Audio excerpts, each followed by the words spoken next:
आती फिर हो, कहाँ जाती हो? अरे मेरे बहपू भैया, अभी चर्चा सुनी है, बड़ा चर्चा का विषय है कि कोई महान संत पधार रहे हैं घटघट वासी जी। अच्छा, फिर वो पधार रहे हैं, कैसे चमत्कारी संत हैं मेरी टर्रोजिया? अरे मेरे बापू भैया, बड़े चमत्कारी संत हैं। वो कहते हैं कि सभी देवताओं को लेकर के आ रहे हैं। अरे मेरी टर्रोजिया, कैसे चमत्कारी संत हैं, क्या क्या चमत्कार दिखा रहे हैं मेरे बापू भैया? वो चमत्कार क्या दिखा रहे हैं? अरे टर्रोजिया, हम तो बहुत परेशान हैं। हमारा बेटा, हमारा नाती, हमारे सभी शराब पीते हैं, जुआ खेलते हैं। अरे बापू भैया, इसीलिए तो हम परेशान हैं, सत्संग जा रहे हैं। बड़ा चर्चा का विषय बना हुआ है, बड़े चमत्कारी संत आ रहे हैं धनेती गुजरपुरा में। फिर तुमने क्या देखा? वो कहते हैं कि हम सभी देवताओं को लेकर, अश्विनी कुमार, भगवान विष्णु, लक्ष्मी, कुबेर और हनुमान जी को लेकर के साथ आ रहे हैं। तुम्हारे कहने लगे, अरे बापू भैया, मेरे तो एक बेटा को कैंसर है, एक बेटा की किडनी खराब हो गई है, इसलिए मैंने ये चर्चा का विषय सुना है, घटघट वासी जी महान संत पधार रहे हैं, इसलिए मैं सत्संग जा रही हूँ। अरे कहने लगे, अरे जिया, तू जो है आज सत्संग जा रही है, लेकिन मेरे से क्यों नहीं कहा? अरे कहने लगे, बापू भैया, कहते तो तुझसे जब जब तू मानता किसी बात को। कहने लगे, अरे ऐसी बात मैं नहीं मानूंगा। क्या क्या समस्या? बोले किडनी खराब हो तो ठीक कर दें, कैंसर हो तो ठीक कर दें, हवा ज्यादा हो तो ठीक कर दें, कोई भी कोर्ट कचहरी की समस्या है वो भी ठीक कर दें। ऐसे चमत्कारी संत पधार रहे हैं, और ऐसे चमत्कारी संत पधार रहे हैं, तो फिर तुम क्यों ना जा रही हो?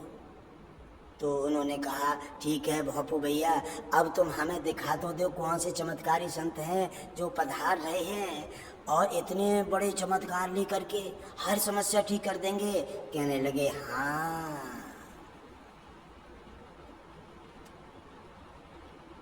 हाँ मेरी जिया, मेरे भैया ऐसा ही चमत्कार दिखाते हैं। वो कहते हैं, आस्था, श्रद्धा, भक्ति भाव के साथ आ जाओ और मैं तुम्हारी तमाम समस्याएं हल कर दूंगा, गारंटी के साथ।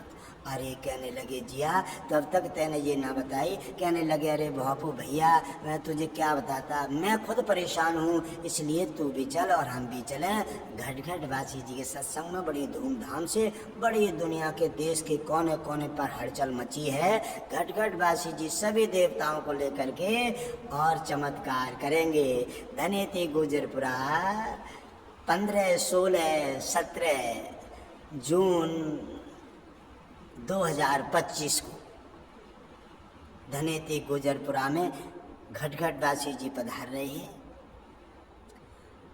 हे मेरे बापू भैया, तुमने तो हमें बड़ी अच्छी बात बताई है। कहने लगे, अरे बहना, हम तो तुम्हें ऐसी अच्छी अच्छी बातें बताते रहते हैं, लेकिन तुम हमारी बातों सुनो कहाँ? तुम तो हमेशा अपनी बातों में लगी रहती हो। कहने लगे, चलो और जितने रिश्तेदार जहाँ पर हैं सबको कॉल करो और कॉल करके सबको बता दो, घटघट वासी जी चमत्कारी संत पधार रहे हैं। घटघट वासी जी पधार रहे हैं आपकी तमाम समस्याएं समाधान करने के लिए, चाहे कैंसर हो, चाहे शुगर हो, चाहे टीबी हो, चाहे पथरी हो, चाहे गठिया हो, चाहे हवा बाधाओं की समस्या हो और चाहे कोर्ट कचहरी की हो, संपूर्ण समस्याओं का समाधान गारंटी के साथ करेंगे। कब? जब तुम आस्था, श्रद्धा, भक्ति भाव के साथ जुड़ोगी।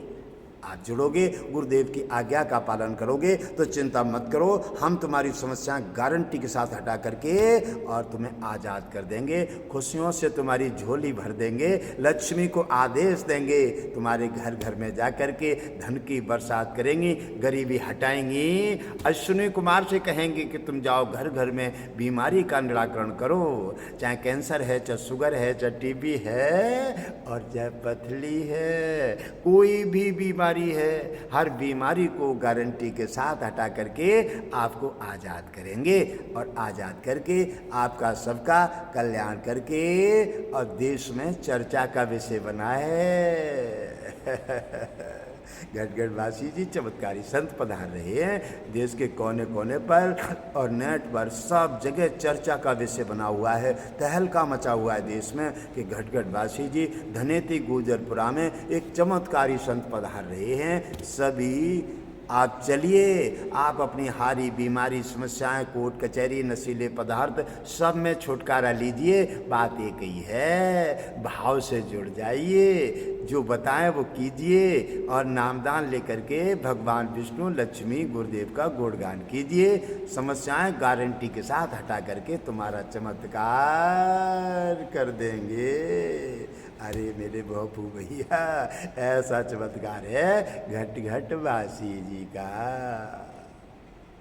आ रहे हैं धनेती गुजरपुरा, जिला तहसील बरेली, दिनांक 15, 16, 17 जून 2025 को पधार रहे हैं। सभी देश के कोने कोने से सभी श्रद्धालु, कहीं मत भटको, कहीं जाओ मत, कहीं भटको मत, कहीं परेशान मत हो, चाहे बीमारी है, कोई भी समस्या है, तत्काल घटघट वासी दरबार में और घटघट वासी सत्संग में पधारो, सत्संग में पधारो। सत्संग में सभी को गुरुदेव ने आह्वान किए हैं। लक्ष्मी, भगवान विष्णु, वीर हनुमान, शंकर और ब्रह्मा और कुबेर, लक्ष्मी और सभी पधार रहे हैं देश और समाज की सहायता करने के लिए। गुरुदेव ने सभी देवताओं को आगाह कर दिया है कि तुम्हारा संसार के जन कल्याण करने के लिए, इनकी समस्या हटाने के लिए ही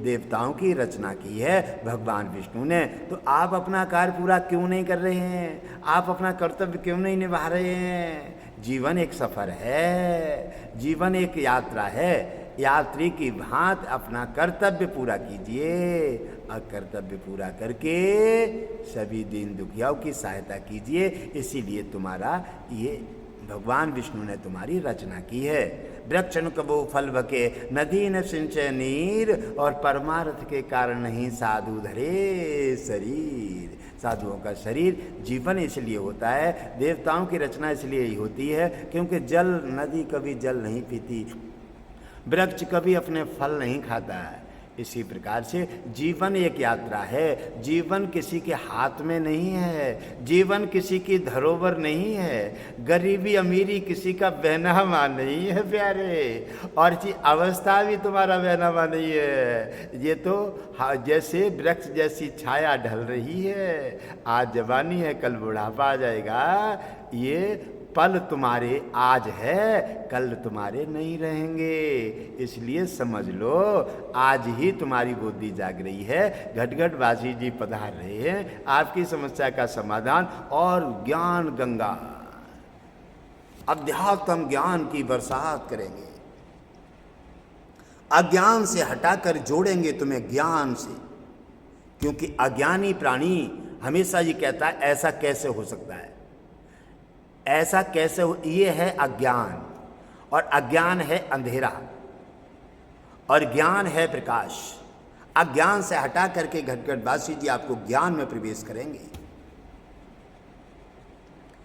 ज्ञान एक प्रकाश है जिससे आप अज्ञान से हटकर प्रकाश में पहुंचेंगे तो सब कुछ समझ लेंगे, और जब समझ लेंगे, जीवन यात्रा में समझ करके सफ़र करेंगे तो आप सबकी मदद करेंगे, सबके अच्छे बनकर रहेंगे।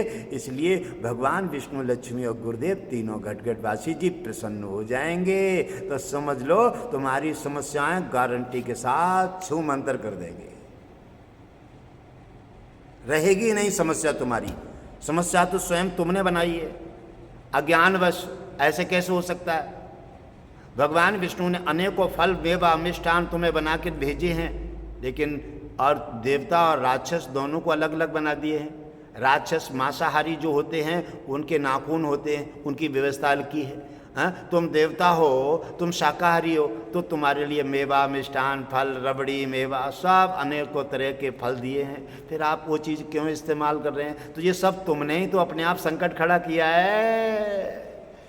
कोई बात नहीं प्यारे, हम तुम्हें फिर से जगाने के लिए आ गए हैं। हाँ, आप इन चीज़ों से हट जाइए और घटघट वासी जी जो कहते हैं वो सत्य समझ लीजिए। ये समझो कलयुग में भी सतयुग बनाने के लिए आ गए हैं घटघट वासी जी। हाँ, सत्संग में पांडाल मंदिर होगा, वही भगवान विष्णु का वैकुंठ होगा, और वैकुंठ जैसे चमत्कार सभी देवता वहाँ उपस्थित होंगे। भगवान भोलेनाथ कैलाशपति भी पधार रहे हैं अपने पार्वती के साथ, ब्रह्मा जी पधार रहे हैं अपनी सरस्वती के साथ, और विष्णु जी पधार रहे अपनी लक्ष्मी के साथ। वीर हनुमान ब्रह्मचारी पधार रहे हैं अपने भगवान विष्णु के साथ। सभी देवता अपना अपना वर्चस्व लेकर के पधार रहे हैं। भगवान विष्णु गुरुदेव ने सभी के आह्वान कर दिए हैं। निशान है और उनकी परेशानियों को हटाने के लिए ही तुम्हारी सबकी रचना हुई है। इसका मतलब है आप अपना कर्तव्य पूरा नहीं कर रहे हैं। परमिशन कार्यक्रम के लिए कराओ और किसी के पास जाओ, किसी विधायक के पास जाओ, कोई नहीं लिख रहे, तो विधायक जी कहते हैं हम ये सब ही हड़चल मची है, जनता बहुत परेशान है, तो आपके नाम पर आपके लिए विश्वास पर वोट देती है, आप मिल नहीं पाते हैं, इसलिए आप जल्दी इस बात पर ध्यान दीजिए, थोड़ा और काफ़ी समझ लीजिए। संत व्यवस्था जो है धन्यती गुजरपुरा में घटघट वासी जी पधार रहे हैं। आप सभी भक्त अपनी समस्याओं को लेकर के आप पहुंचिए, आपकी समस्याएं संपूर्ण समाधान की जाएंगी। आस्था श्रद्धा भक्ति भाव के साथ घटघट वासी दरबार आज सत्संग में पहुंचिए, आपकी संपूर्ण समस्याएं गारंटी के साथ हल होंगी। अगर भाव और श्रद्धा के साथ नहीं पहुंचे, नामदान से नहीं जुड़े, गुरु के बताए हुए आज्ञा का पालन नहीं किया, तो आप समझ लीजिए समस्या का कोई समाधान नहीं होगा।